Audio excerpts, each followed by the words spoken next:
Bagi kaum pria yang sudah mendengarkannya, tolong dibaca. 1 Petrus 1 ayat 15 dan 16. Ya. Tetapi hendaklah kamu menjadi kudus di dalam seluruh hidupmu, sama seperti Dia yang kudus yang telah memanggil kamu. Sebab ada tertulis, kuduslah kamu sebab aku kudus.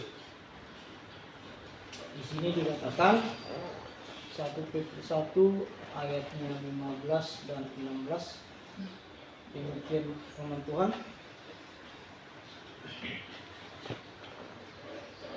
Tetapi hendaklah kamu menjadi kudus di dalam seluruh hidupmu, sama seperti Dia yang kudus yang telah memanggil kamu. Sebab ada tertulis, kuduslah kamu sebab aku kudus. Terima kasih. Ini nats pelajaran kita pada pagi hari ini. Jadi saudara-saudaraku, ini bagaimana Rasul Petrus menulis tentang kekudusan. Karena di situ perikopnya dikatakan kekudusan dan kasih persaudaraan. Tapi di sini kita berbicara tentang kekudusan. Nah, saudara-saudara, di ayat 15 dikatakan demikian. Pertama, tetapi hendaklah kamu menjadi kudus di dalam seluruh hidupmu, sama seperti Dia yang kudus yang telah memanggil kamu. Jadi di sini Rasul Petrus memberitahu dan mengajarkan kepada kita bahwa kita sebagai orang yang telah dipanggil menjadi milik Yeshua HaMashiach, di dalam hidup kita harus apa? Harus kudus. Tetapi kudus di sini dikatakan apa? Sama seperti Dia yang memanggil kamu. Jadi dia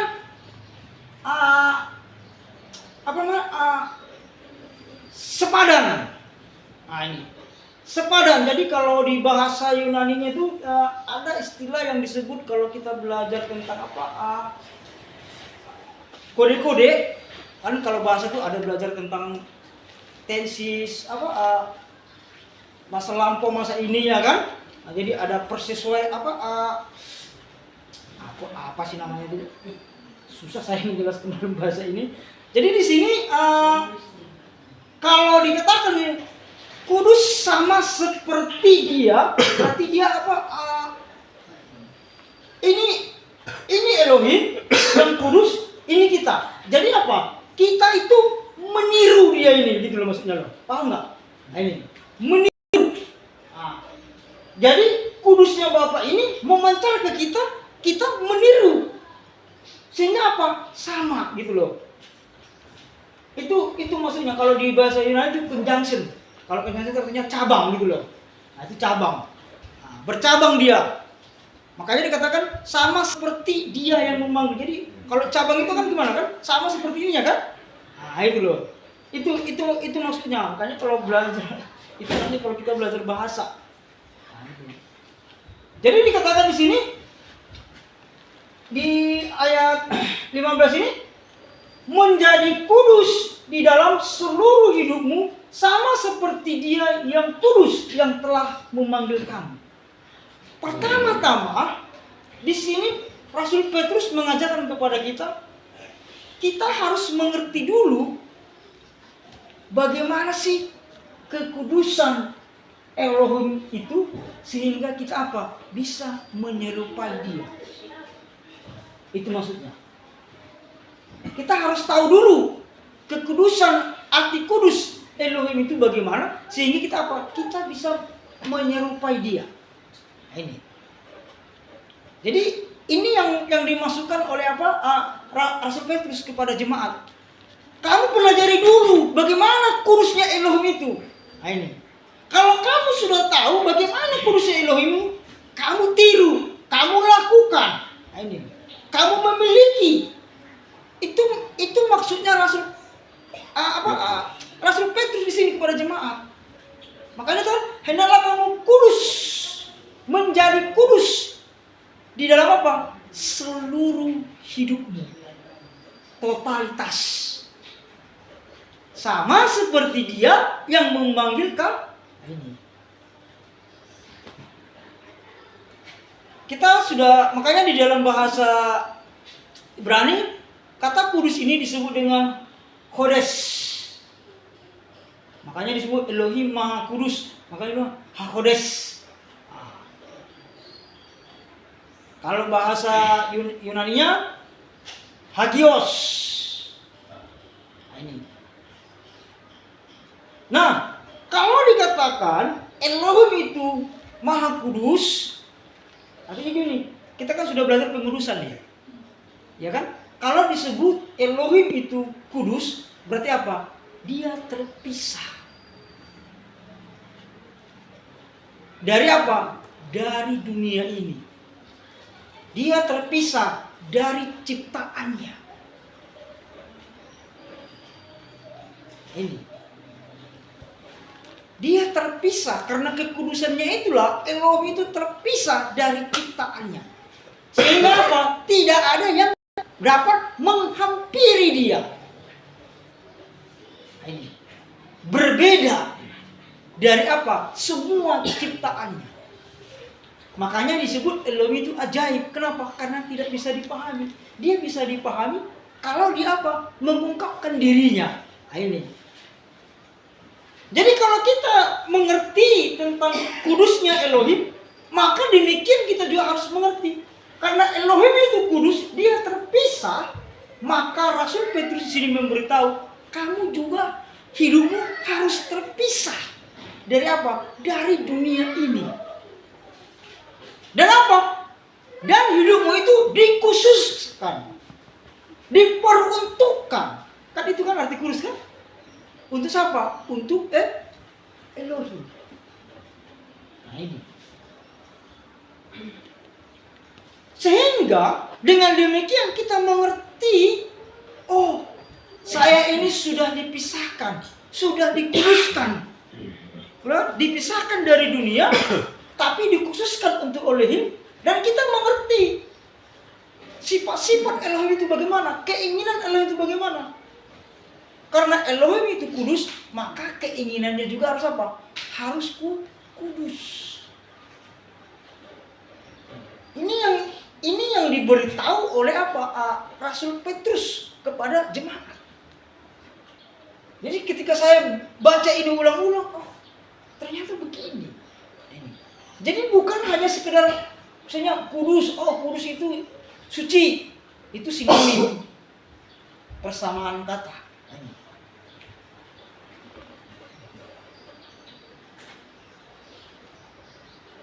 Nah,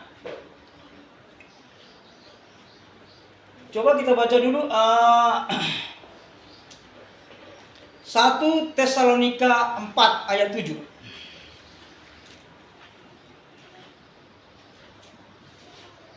1 Tesalonika 4 ayat 7.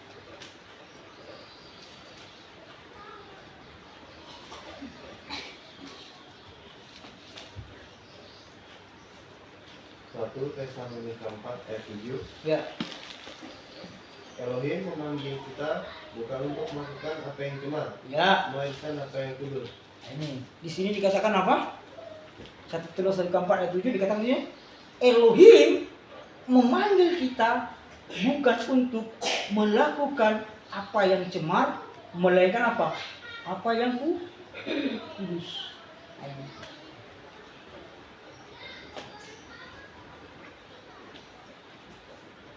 Jadi ini harus kita mengerti. Kita mengatakan kita ini adalah orang yang terpanggil, udah kan? Orang yang sudah dipilih. Bahkan dengan bangganya kita mengatakan kita sudah dipilih sebelum apa? Dunia dijadikan. Ya kan kita sering bangga bukan? Oh kita sudah dipilih sebelum dunia dijadikan. Saya pernah menyampaikan ini ke Marga Sidabalok. Kebetulan kan Sidabalok ini kan partner ini. Ya kan? Kau ini ada aja kau lek, katanya gitu kan. Bagaimana kau katakan kau dipilih sebelum dunia dijadikan? Dunia aja belum ada katanya. Bagaimana kau ada katanya? Berarti mamamu pun belum ada sama bapakmu katanya gitu kan. Iya kan? Nah, ini. Kalau orang ini gelagapan kan, wah iya ya, mana dunia aja belum ada ini kan. Tetapi apa? Dia tidak tahu bahwa apa? Bahwa Elohim itu apa? Maha tahu. Dia tahu apa yang akan terjadi kemudian. Ya kan? Dia tahu rancangan-rancangannya di dalam penciptaan. Jadi kalau ada pertanyaan seperti itu nggak usah dilawan. Nggak usah. Kenapa? Akan terjadi pusing. Takutnya saudara-saudara kalau nggak bisa menjawab dengan tepat, yang tidak bisa masuk logika dia, nah, kita jadi bulan-bulan sama dia gitu. Padahal sebenarnya dipilih apa di Efesus 1 itu kita dipilih sebelum dunia dijadikan itu di dalam Yesus. Karena Yesus sudah ada sebelum dunia dijadikan. Jadi penciptaan ini ada itu karena Yesus, karena diciptakan di dalam Yesus. Tapi sulit untuk menjelaskan kepada orang OTP.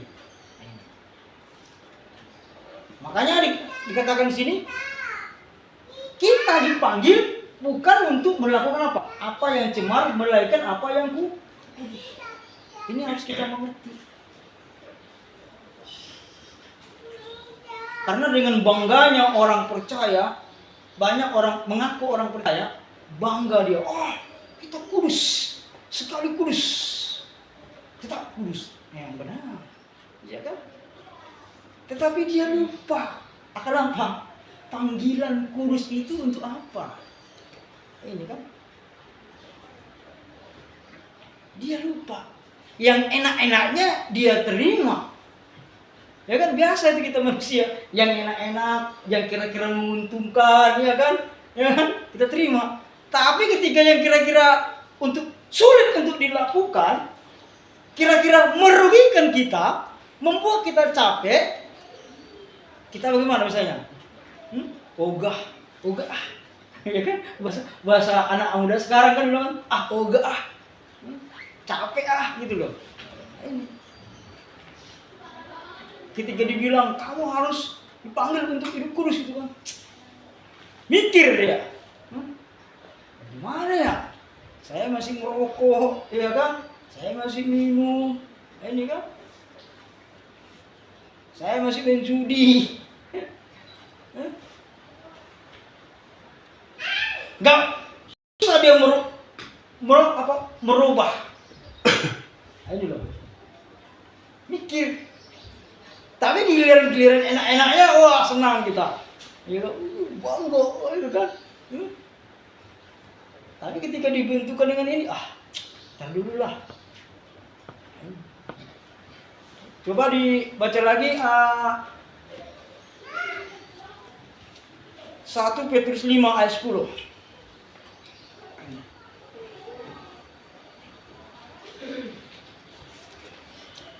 1 Petrus 5 ayat 10.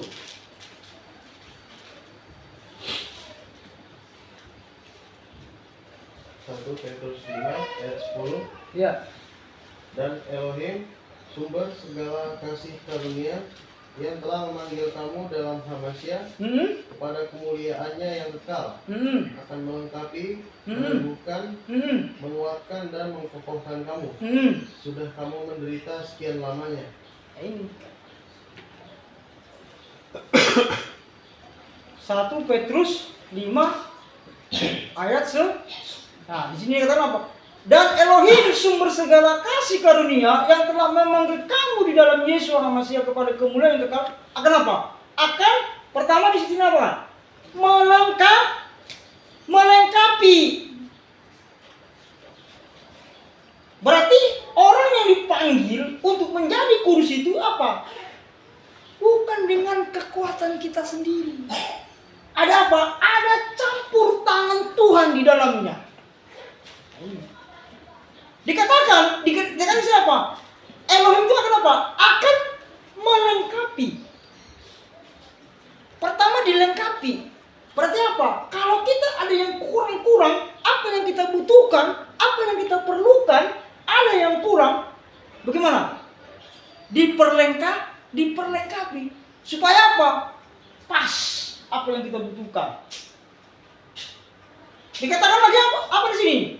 Bukan hanya melengkapi, tapi juga apa? Meneguhkan. Nih, dia juga yang apa? Meneguhkan.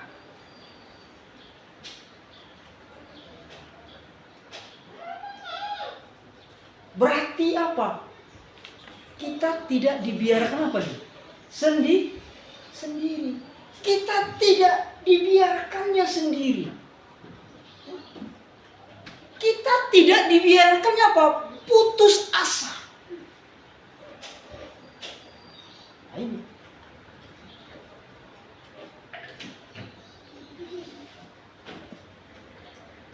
Bahkan lagi apa? Dikatakan apa? Menguatkan. Berarti apa? Kita diberi kekuatan.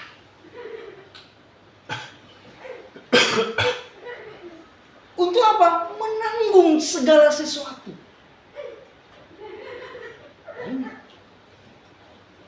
Dan apa lagi dikatakan di sini? Mengokohkan. Nah, ini berapa kali ini diungkap ini? Banyak kan? Diperlengkapi, diteguhkan, menguatkan, apalagi mengokohkan. Coba. Sesudah kamu menderita seketika lamanya. Berarti orang percaya, orang yang dipanggil Elohim itu kepada apa? Kemuliaan apa? Pasti apa? Sanggup menderita. Sanggup melampaui, menjalani penderitaan. Sanggup. Kenapa? Karena Tuhan bekerja di dalam kita.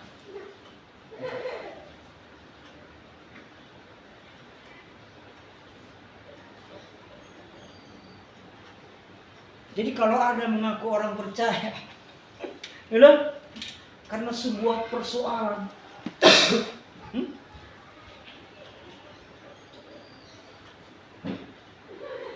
berarti bagaimana?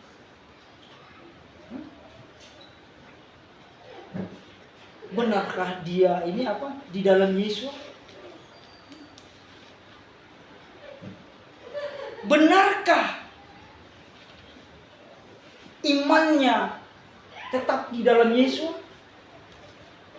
Ini karena jelas di sini dikatakan, saya ulangi, saya baca.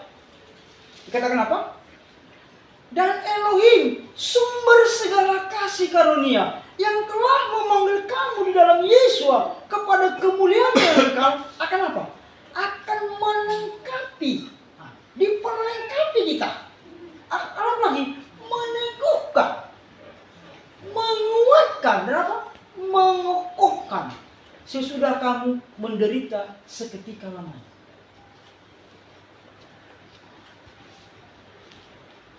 Jadi apapun penderitaan kita, itu tidak kenapa dapat memisahkan kita dari Yesus.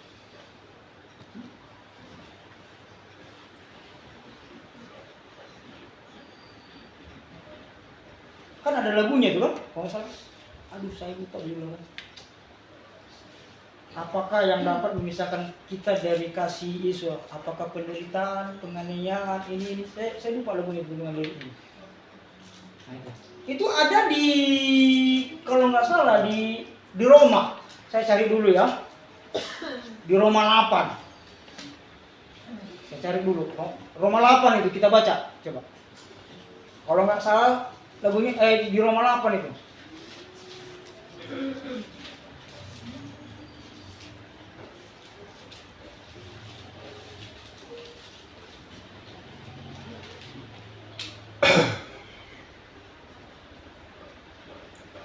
Nah, dia ya, Roma 8 ayat 35 coba. Ini.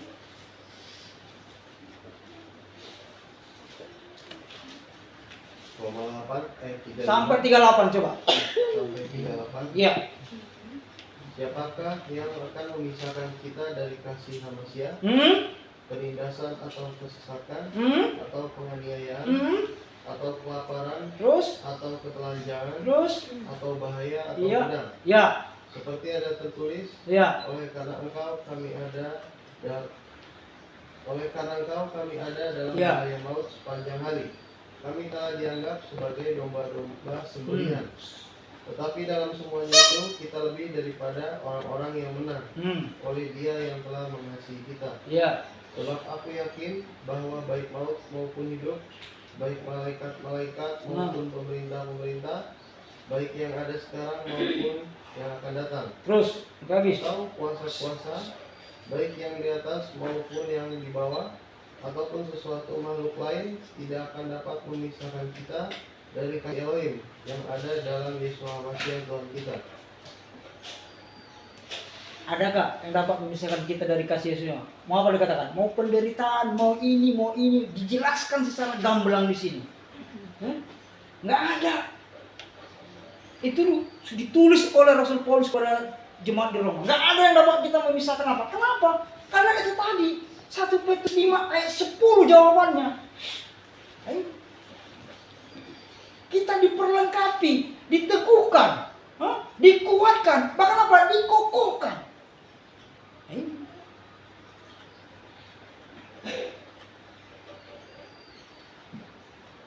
Karena Tuhan tahu bahwa kita kalau hidup dalam kekudusan apa? Banyak tantangan. Iblis nggak suka. Nggak suka iblis melihat apa? Anak-anak Elohim itu hidup di dalam kekudusan, nggak suka. Pasti digoda.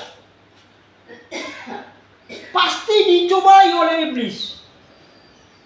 Bagaimana caranya? Karena dikatakan apa? Iblis pun apa? Mengaum-ngaum, berkeliling, mencari siapa? Orang yang dapat ditelan. Jadi dia tidak akan tinggal diam. Makanya Petrus dikatakan di sini, hendaklah kamu apa? Kudus di dalam seluruh hidupmu. Sama seperti Dia yang telah memanggil kamu.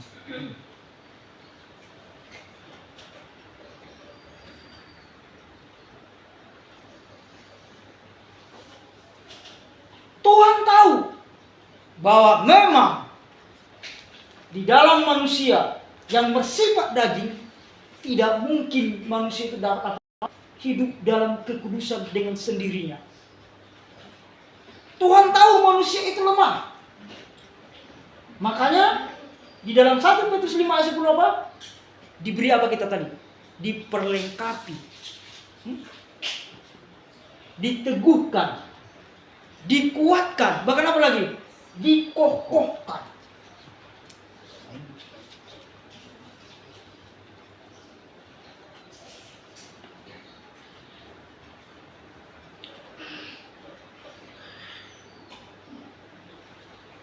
Itulah beratnya kita sebagai orang percaya. Jadi kalau ada kita mengatakan, aku nggak sanggup. Ketidaksanggupan kita itu kita sampaikan kepada Elohim melalui apa? Melalui permohonan kita, melalui doa.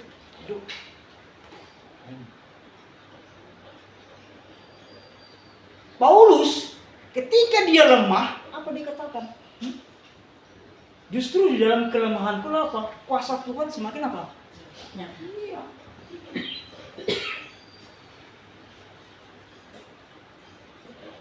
Jadi hanya orang yang lemah yang membutuhkan apa? Pertolongan. Makanya Paulus menulis di dalam Korintus, jika ada orang yang menganggap teguh, hati-hatilah supaya jangan ia jatuh.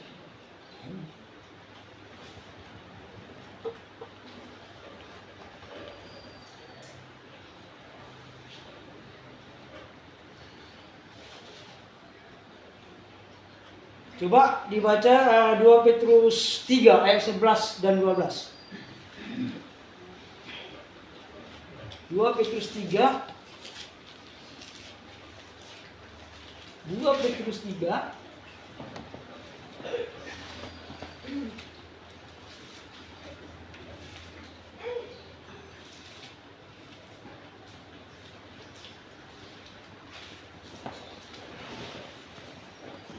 Dua Petrus 3 ayat 11 sampai dengan 12.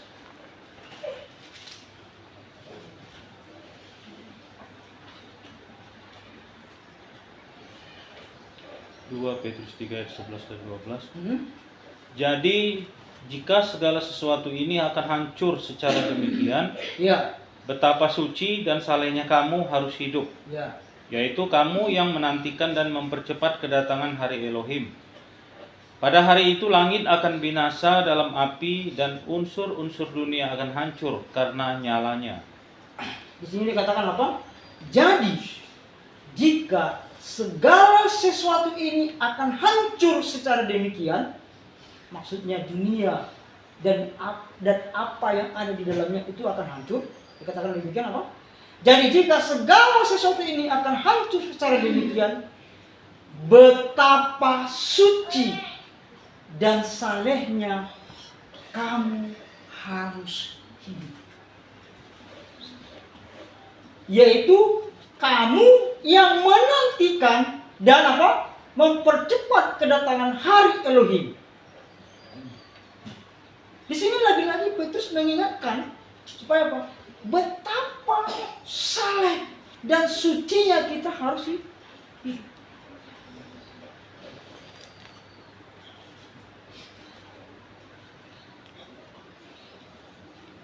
Saya mengajarkan ini bukan saya sudah suci, tapi kita sama-sama saling apa? Memperbaiki diri kita masing-masing. Sama-sama. Firman Tuhan ini juga saya tujukan untuk diri saya sendiri. Sama-sama kita.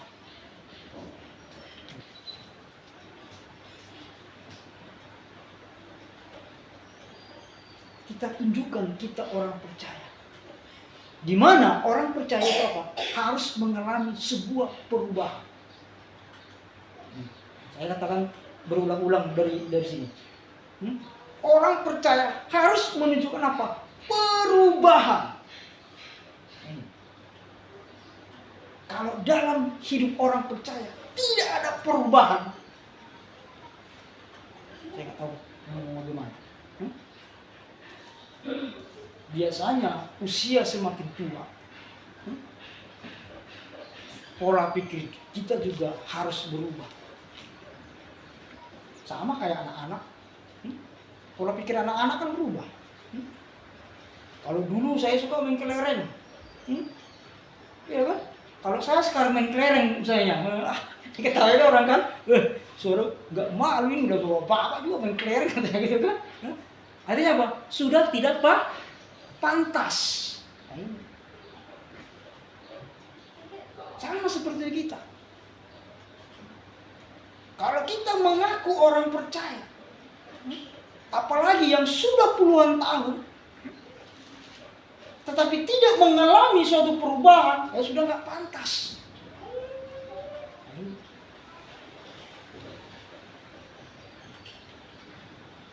Nah, saudara-saudara, bagaimana caranya, ya kan, supaya kita dapat mempertahankan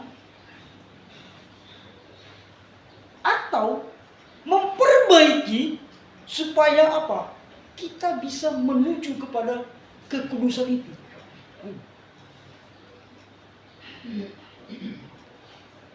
Bagaimana caranya?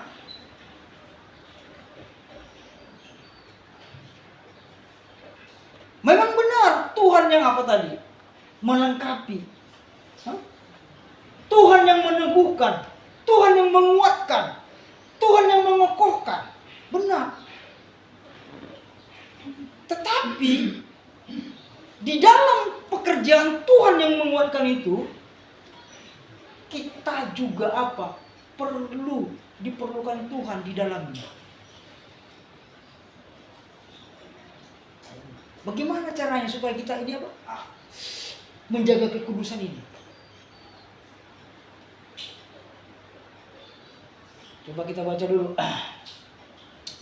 2 Korintus 7 ayat 1.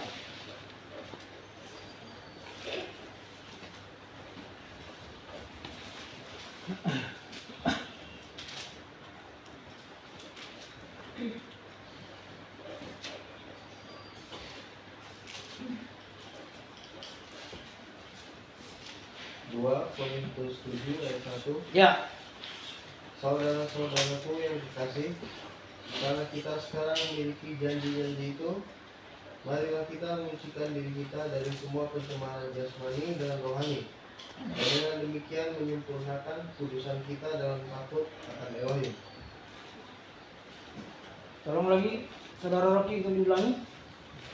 Pelan-pelan bacanya, pelan-pelan. Perhatikan titik komanya, supaya yang mendengar itu paham nanti sebelum saya ulang baca. Saudara-saudaraku yang dikasih, karena kita sekarang memiliki janji-janji itu, Ya. marilah kita menyucikan diri kita dari semua pencemaran jasmani dan rohani, Ya. dan dengan demikian menyempurnakan kekudusan kita dalam takut akan Elohim. Terima kasih kepada saudara. Saya ulang baca di sini ya. Dikatakan demikian, 2 Korintus 7 ayat 1. Saudara-saudaraku yang kekasih. Ya kan? Karena kita sekarang memiliki janji-janji itu. Janji-janji itu maksudnya yang mana? Itu merujuk yang di atas. Yaitu apa? 2 Korintus 6. 2 Korintus 6 itu. Nah, ini. Itu maksudnya. Ya kan? Memiliki janji-janji itu, marilah kita, bagaimana? Marilah kita apa? Menyucikan diri dari semua pencemaran apa? Pencemaran jasmani dan rohani. Dan dengan demikian menyempurnakan kekudusan kita dalam takut akan Elohim. Nih. Berarti sekalipun kita telah dikuduskan, dipisahkan oleh Elohim, udah diperuntukkan untuk Elohim, dikhususkan untuk Elohim apa? Ada yang bisa mencemari kita. Ada yang bisa membuat titik noda di dalam apa? Kekudusan kita tadi. Di mana kita bisa dicemari oleh apa? Dikatakan apa? Pencemaran itu datang dari mana? Yang pertama adalah dari jasmani. Dari jasmani ini hal-hal yang nampak. Nih, hal-hal yang nampak. Kalau berbicara jasmani, berarti tubuh kita ini dapat dicemari. Nih, mata, telinga, mulut, tangan, kaki. Ya kan? Tangan untuk mengambil, bisa mencuri. Iya kan? Kaki untuk melangkah menuju ke tempat yang apa? Yang tidak benar. Kemudian mulut untuk apa? Mengucapkan atau perkataan sesuatu yang tidak baik. Mata juga demikian. Telinga juga demikian apa? Terlebih apa? Pikiran kita. Hati kita.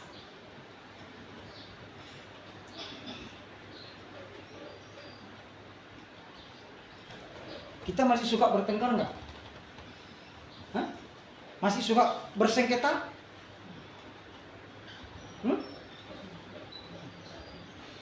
Dari mana sengketa datang? Dari mana pertengkaran datang? Dari mana pertengkaran kita datang? Dari mana sengketa kita datang? Iya.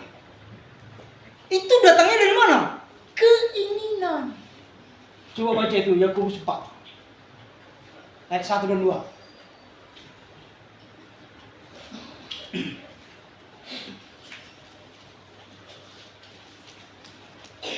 Yakobus 4 ayat 1 dan 2.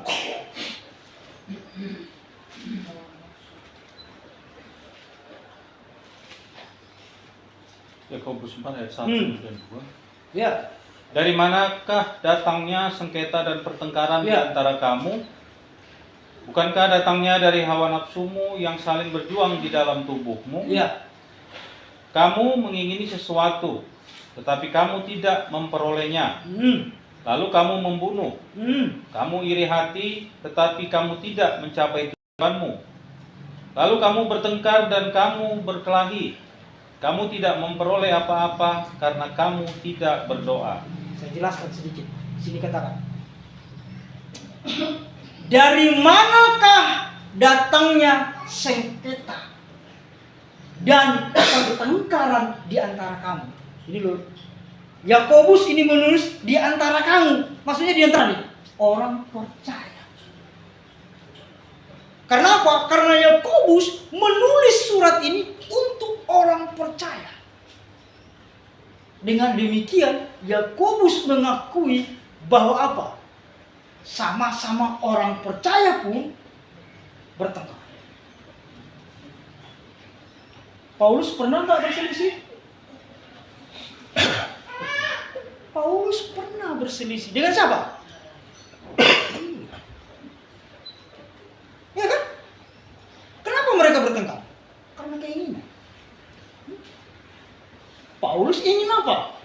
Supaya si Markus, Yohanes nggak usah ikut dalam perjalanan lagi, nggak usah ikut. Tetapi karena apa? Karena dia keponakannya, ya ikutlah. Ya kan? Akhirnya bagaimana? Terjadilah pertengkaran atau perselisihan yang sangat sengit loh, dibilang loh di situ loh. Tapi Alkitab tidak begitu, tapi diberitahu sangat sengit katanya. Sehingga apa? Mereka masing-masing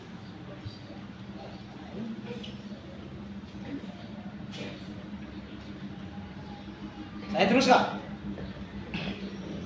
Dikatakan lagi di sini apa? Bukankah datangnya dari hawa nafsumu yang saling berjuang di dalam apa? Tubuhmu. Ayat tadi jasmani. Ayat 2. Kamu mengingini apa? Sesuatu. Kamu mengingini sesuatu. Tetapi apa? Kamu tidak memperolehnya. Siapa yang tahu keinginan saya? Ya saya. Siapa yang tahu keinginan saudara? Ya saudara. Tanya sekarang hati kita masing-masing. Kalau keinginan kita tidak tercapai, bagaimana? Gondok nggak? Sukacita atau tidak? Atau mukanya kita pasang muram? Gini kan? Matanya bagaimana kan? Atau jidatnya yang keriput itu ini ya kan? Nah, ini kan? Tapi kalau keinginan kita tercapai, gimana rohnya kita? Sumringah. Nah, ini kan?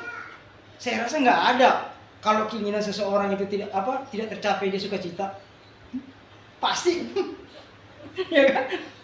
Jujur saja, fakta gitu loh. Nah, ini. Lanjut. Tetapi kamu tidak memperolehnya, lalu apa? Kamu membunuh. Nah, ini.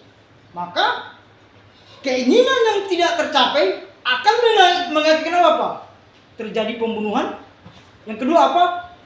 Terjadi iri hati. Tetapi kamu tidak mencapai tujuanmu, lalu kamu bertengkar, menghasilkan apa? Pertengkaran. Dan kamu berkelahi. Kamu apa? Tidak memperoleh apa-apa.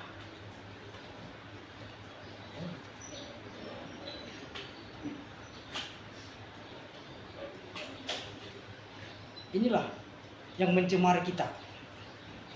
Yang mencemari kekudusan kita adalah apa? Yang sangat-sangat parah itu adalah apa? Keinginan kita.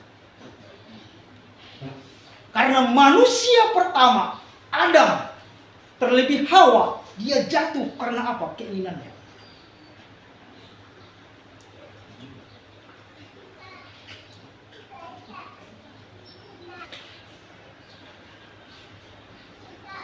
orang keluar dari persekutuan itu karena keinginannya. Pasti dia punya keinginan sesuatu.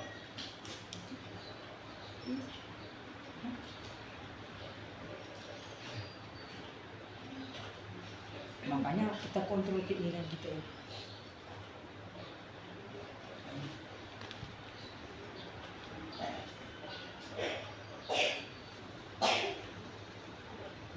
Jangan ketika keinginan kita tidak sesuai, tidak diikuti, tidak dimaui, ya kan? Lalu kita apa? Memisahkan diri. Lalu kita apa? Tidak menyukai orang lain. Jangan. Makanya Rasul Paulus selalu mengingatkan apa? Pikirkanlah apa? Kepentingan bersama. Jangan kepentingan apa? Pribadi. Tetapi apa? Kebersamaan itulah yang harus kita pikir. Kepentingan kebersamaan.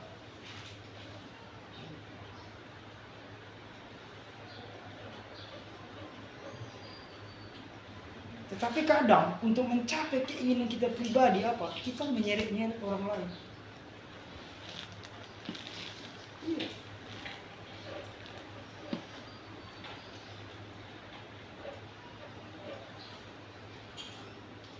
Maka kita pikirlah kepentingan bersama.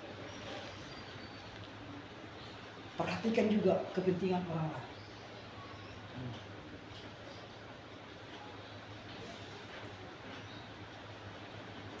Yang kedua, itu adalah pencemaran jasmani, ya kan? Yang kedua dikatakan adalah ada pencemaran rohani.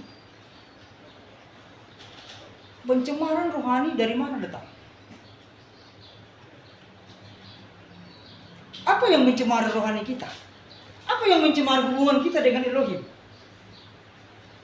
Itu apa? Doktrin.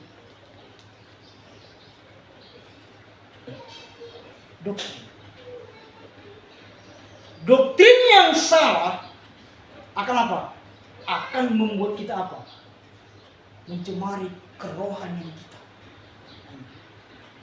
Kalau rohani kita sudah tercemar, maka apa? Hubungan kita dengan Elohim pun apa? Akan terputus.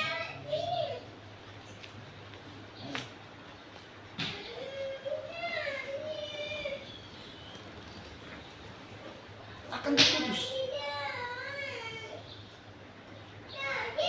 Kita bisa berkomunikasi dengan Elohim. Karena apa? Karena Dia memberikan rohnya. Yaitu apa? Roh Kudus termata. Makanya tanpa roh Elohim kita tidak bisa mengenal Dia dengan benar.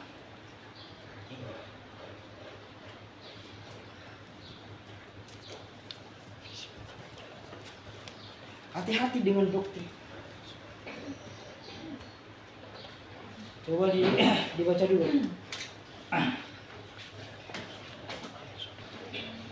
2 Timotius 4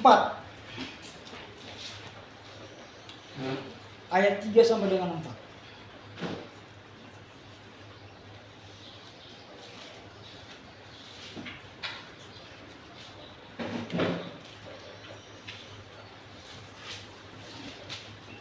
Timotius 4 ayat 3 sampai dengan 4.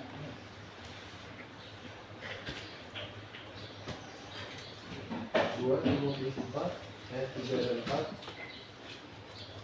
Karena datang waktunya orang tidak dapat lagi menerima ajaran sehat, tapi mereka akan mengumpulkan guru-guru menurut kehendaknya untuk memuaskan keinginan telinganya. Mereka akan memalingkan telinganya dari kebenaran dan membukanya bagi dongeng. Nah, ini dikatakan bagaimana?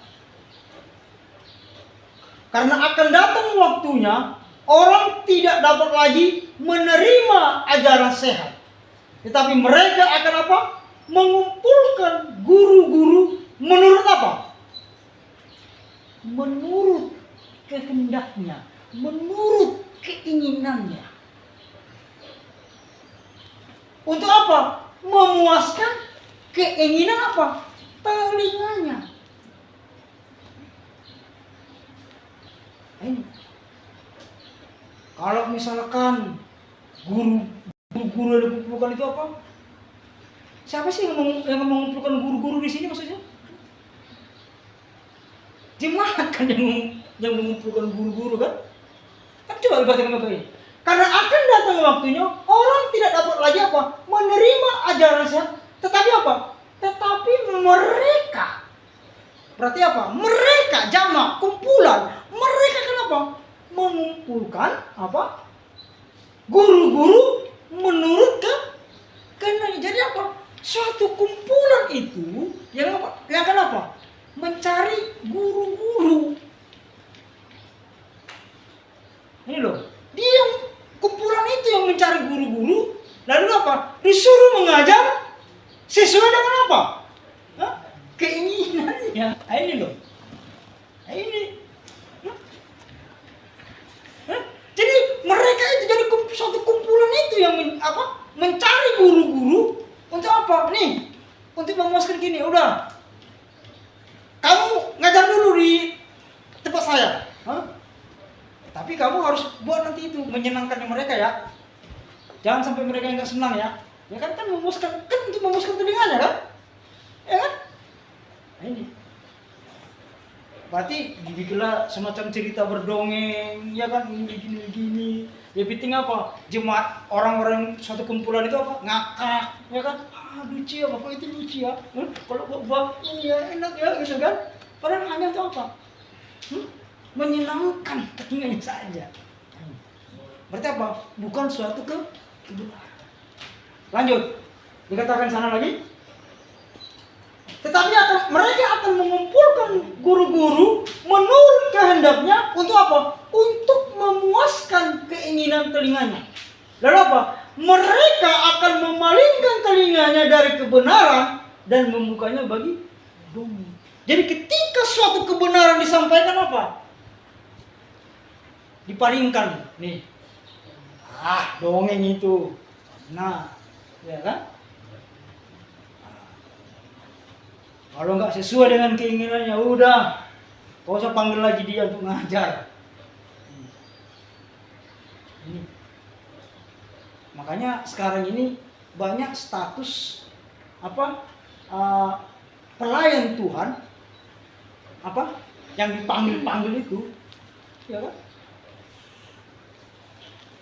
Kau ngajar di sana dulu buat bapak. Nanti bikin orang ini begini ya. Nah, itu saya kebetulan ada marga Siregar, dia cerita begini.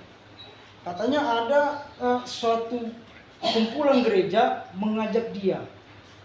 Tujuannya katanya untuk bisnis. Dia cerita sama saya. Masa sih? Terus begini. 3 orang. Yang satu ini berperan untuk mencari pendeta top. Nih, pendeta top. Yang satu berperan untuk apa? Mencari gedung. Nih, mencari gedung. Yang satu lagi berperan untuk menyiapkan semua peralatan.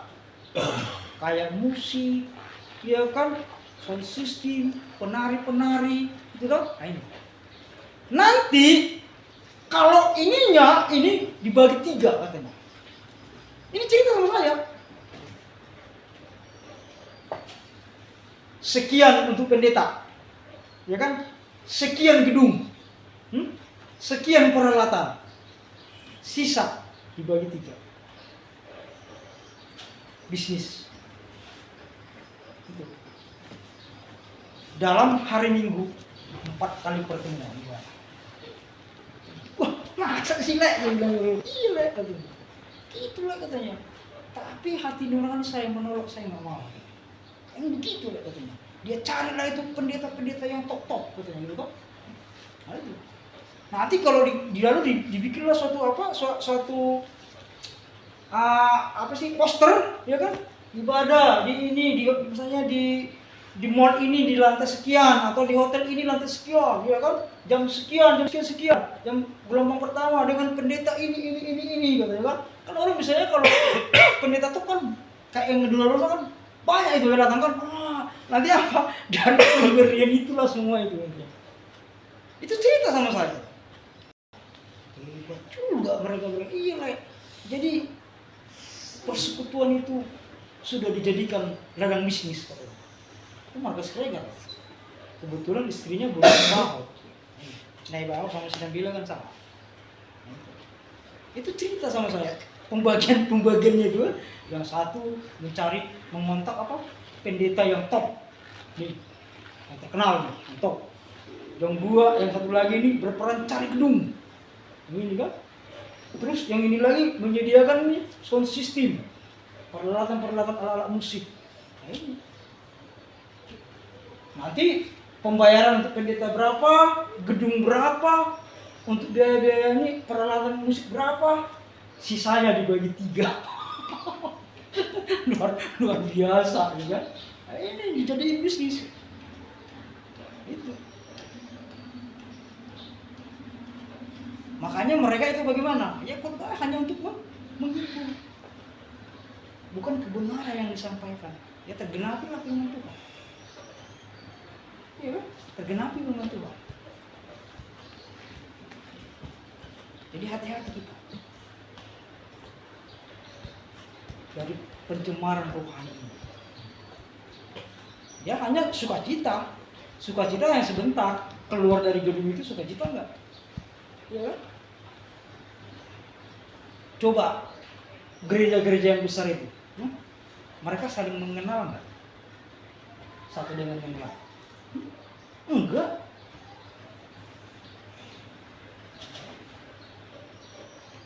Mereka yang di mall-mall itu saling mengenal enggak mereka? Enggak.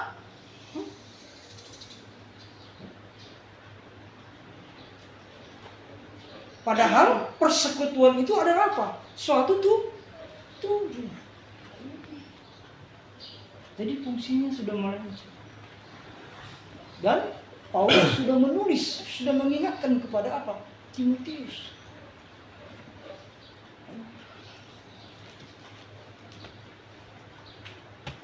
Jadi saudara-saudara, bagaimana kita yang sedikit ini?